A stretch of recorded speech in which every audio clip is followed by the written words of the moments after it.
In 1990, Apple released the Mac Classic, a $999 cost-reduced replacement for the Macintosh SE and the Mac Plus. The budget Mac Classic was the only black and white Mac that debuted in October 1990 alongside the Macintosh LC and 2SI. The Mac Classic was initially extremely popular with home users and educators due to its low cost and its large library of Mac Plus software, specifically around text-based applications such as word processors, spreadsheets, and educational software. However, as time went on, the Mac Classic was overshadowed and overlooked by consumers who wanted to add a color option to their Macintosh. Hello everyone, I'm Alan Gracia, and when this $30 Facebook Marketplace Mac showed up, I just had to have it. So let's take a look at what it's going to take to get this machine opened, cleaned up, and booting again.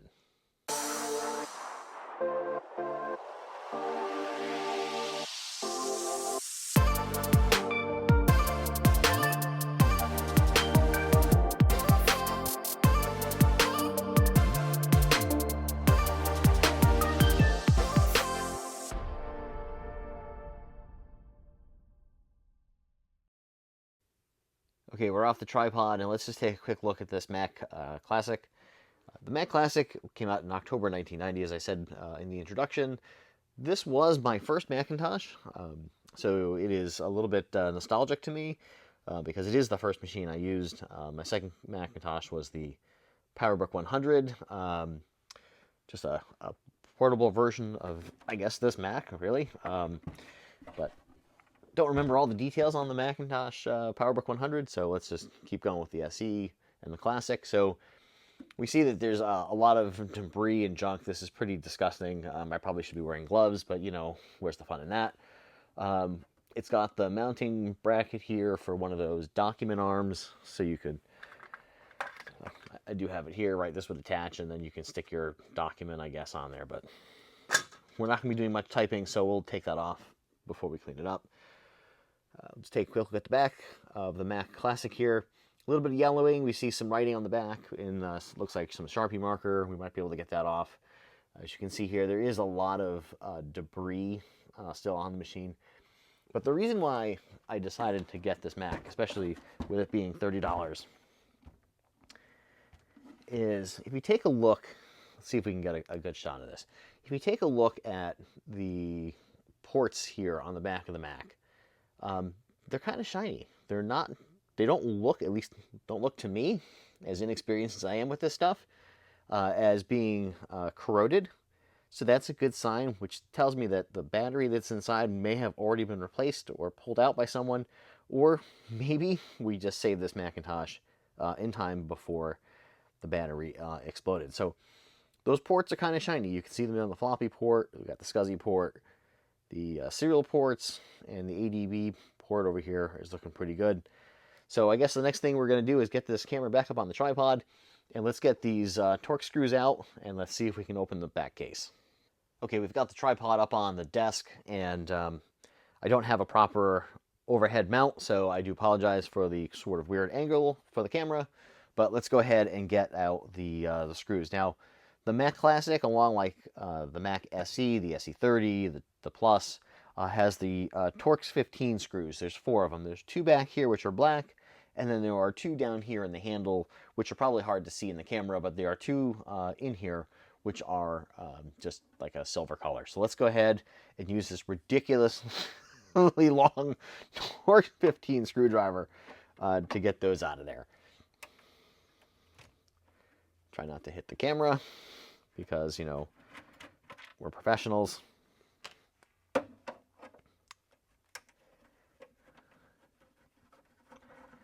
It is also saying in the intro, the Macintosh Classic from 1990 here is the first Mac that I got. I begged and cajoled my parents, and I was effectively relentless until they got one for me. So this did replace my Apple II. I had an Apple II GS at the time.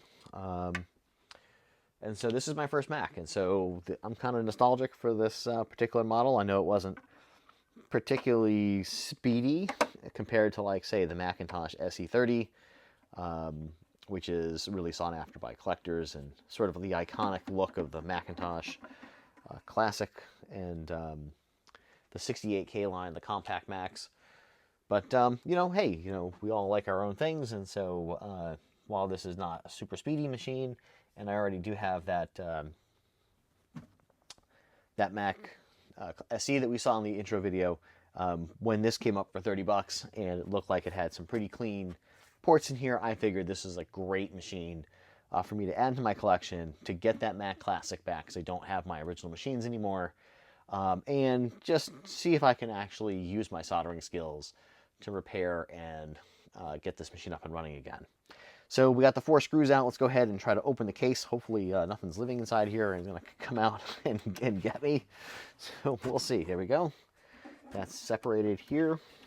And see if I can get, just using my fingers, the front case open. Man, this thing is disgusting.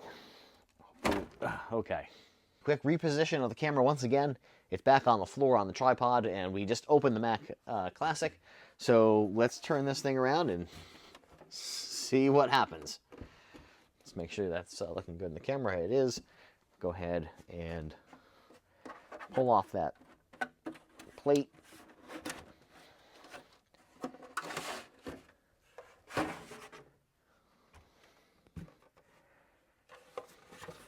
Okay, there's the Mac.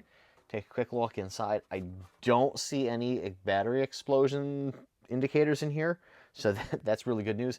Also, if you look in the back there, that little piece of beige you see in there, those are the programmer and reset switches that are on the Mac. I don't know if those came with this particular model or that was added in later, but those switches are there. Okay, yet another reposition of the camera. This time we're still on the tripod, and now we're shooting down on the desk a little bit. And the back cover is off on the Mac. It's got a little handheld flashlight here, and you could see, yeah, it's dusty in here. It's not the worst Mac I've seen, but there is a good amount of dust on here, little soot. Not the end of the world. We can certainly clean that off. Everything looks to be okay. The neck and the neck board seem to be attached, and that CRT doesn't look damaged. We won't know for sure till we try to turn it on. Also, just taking a quick look inside, like I can see down into the fan that's on the next to the motherboard down there. It's like the rest of the Mac Classic. It's dusty, but not terrible. We can see that there is probably a Quantum Fireball hard drive. I think those were the common hard drives in the Mac Classic back in the day. It's a SCSI connection. We also see that the Macintosh memory expansion board is installed, but there's only the 1 meg of RAM on board. So there's 2 RAM slots that are free, which means this Mac only has a total of 2 megs of RAM, 1 meg on the system board, 1 meg on the expansion card. And also just sort of reading a little bit of the history of like the Macintosh Classic, where some of the older machines like the SE had a expansion slot here. The Classic did away with that expansion port, so you couldn't add like a network card to this thing or an external video card. But they did put this expansion slot, this proprietary expansion slot for the RAM upgrade. So let's pull that out real quick and take a quick look. So you see it here. It is, the barcode label's obviously gone, but may not have ever been on there. But you see, you have the 1 meg of RAM soldered on here with the 2 1 meg SIM slots or sockets there, which means there's 1 meg on the motherboard as well. So let's just put this aside for the time being. It looks like it's in decent shape. Doesn't seem to be anything seriously wrong with it, so this should work pretty well. Okay, taking a look closer in there, let's go ahead and disconnect this floppy drive, or excuse me, this hard drive from the Mac. Go ahead and put the flashlight down so I can get in here. And, well, oops, hope I didn't just break the neck board trying to get this out. Yikes, that would be bad. That would be bad. Hey, this Macintosh survived 35 years and not 20 minutes in Alan's hands. I'll also go ahead and disconnect the power on the motherboard if we can get that loose. It's out. And then there's a floppy drive in here as well. That's out. And wow, this system board is sliding right out of the Mac. And so taking a quick look at the motherboard here, it looks like there's a little bit of cap juice in here, maybe, if I'm looking at that right. A little bit of something going on here. That's looking pretty disgusting right there. The battery is in here. Let's go ahead and get that out. Hashtag get the batteries out. Let's take a look at that. The date code on that is, I'm assuming that's 01/05/1990, maybe. But if you have a classic computer, vintage electronics, something like that, that may have a battery inside, you definitely want to get those batteries out. We were super lucky with this 35-year-old Mac Classic that this battery did not go. So that's looking pretty good. We'll get rid of that thing, and hopefully this Mac is going to be safe. Okay, we got the Mac Classic board out on the desk here. The camera's repositioned, and I've got a flashlight here with some magnifying glasses on that makes me look super attractive right now. Try not to bump the camera again. But taking a look at the board here with magnifying and light, and yeah, these caps definitely let go of their electrolyte. There are crusties all over this board. Doesn't look terrible. Even as an amateur with this stuff, I should be able to fix it, question mark. If not, I know a couple of great guys who probably can fix this for me, and we'll see about that. But right now, yeah, we got the capacitors over here on the far right-hand side of the board at the C2 and C1 location. Looks like they've let go. C3 and C4 look pretty rough as well. Coming across C5, 6, positions C9 and possibly C8, this guy right here. Definitely let go of their electrolyte, and there are definitely some crusties on these chips down here, but not too bad. This cluster of traces here could be a little bit in trouble. We can see some of these vias in here as well. A little bit crusty, but the rest of the board is looking pretty good. I think the fact that we didn't lose the Varda battery that was down here, or the was it 3.3 volt battery, the fact that that didn't go means that there is definitely a fighting chance for this Classic to live again. And that would explain why these connectors here are still looking clean, because they weren't too badly damaged. Let's take a look at the bottom of the board. What do we got here? Again, trying to take a look at this with the flashlight and some magnification here. The bottom of the board is looking pretty good. The left-hand side here is looking pretty decent. I don't see anything looks crusty or damaged here. No, I don't. The bottom of the board's looking pretty good. I don't think we saw too much anything getting through to the other side. So I think we're just looking at some damage to the caps here on the front side of the board. This is the way the board gets inserted into the Mac. So these electrolytic caps are a bit trouble. So these are, I guess, 16 volt, 47 microfarad. I guess that's pretty common for Macs that use electrolytic capacitors like this, surface mount caps. So I guess the next thing for me to do is to clean this board up a little bit, and then we're going to have to order some caps for this thing. The analog board is still in the computer, and we'll have to take a look at that as well. Okay, taking a look at the analog board on this Mac Classic. Couple things to note, like as I'm getting in here and kind of smelling it a little bit, I'm not sure if I'm detecting some musty smell, like this was in a basement perhaps, or if I'm picking up on a little bit of cigarette smoke, if this is perhaps in a home with a smoker. It doesn't feel sticky like the tar residue. I don't think like it feels like that on the outside, but you know, who knows? I'm not a smoker, so I don't really know. And I've not worked on a ton of these vintage computers. I say vintage computers. I worked professionally on Macintosh in the early portion of my career, and so these were just called computers back then. with the Mac SE30, the 2CI, and the 2SI being the popular pieces of equipment that when I first arrived on the scene in IT in early 1995. But anyway, so the caps aren't looking terrible. Again, I'm not like the best judge of this, so I'm not 100% sure what I'm looking at. I don't see any that look like they've erupted, so there is that. But I've seen enough videos from creators who could be watching this, or just great folks on the internet who post videos of restoring this stuff. And I know that if we're not having problems with the analog board today, we will probably have problems with the analog board at some point in the future. So one of the things we may want to do off camera, because if you don't know what you're doing, you should not be messing around with any of the electronics and voltage inside this computer. This computer has been turned off for quite some time now, so that any risk of shock from the flyback or the CRT, all those capacitors and things have been discharged. So we're definitely not going to put that on the video, because again, I don't know what I'm doing, and you should definitely be not taking any advice from me. But just looking at the inside guts here with a flashlight, it does not appear to me that this thing isn't too bad of a trouble.